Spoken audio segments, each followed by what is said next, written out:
Hey there, welcome back to my channel where we discuss all things related to finance and investing. In this video, we're going to dive into the Elliott Wave Theory and how you can use it to trade crypto. But first, let's briefly touch on what the Elliott Wave Theory is. The theory is based on the idea that markets move in a series of 5 waves in the direction of the larger trend, followed by 3 corrective waves. This pattern repeats itself over and over again, creating larger and smaller waves. Now, let's take a look at how you can use this theory to trade crypto. The first step is to identify the larger trend. This can be done by looking at the longer-term charts and identifying the overall direction of the market. Next, you'll want to look for the 5 waves in the direction of the larger trend. These waves are typically labeled 1 through 5 and represent the impulsive phase of the market.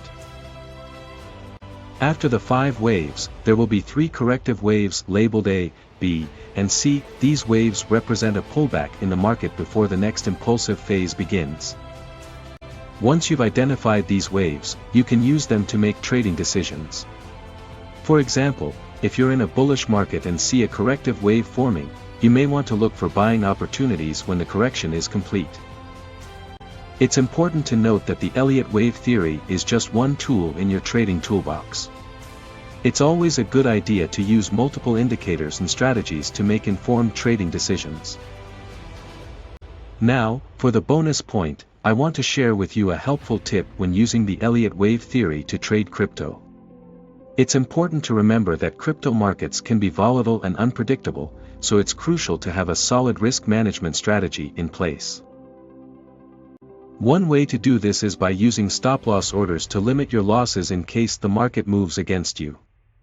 This can help protect your capital and keep you in the game for the long term.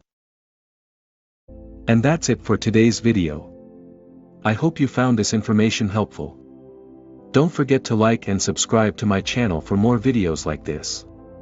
Thanks for watching, and I'll see you in the next one.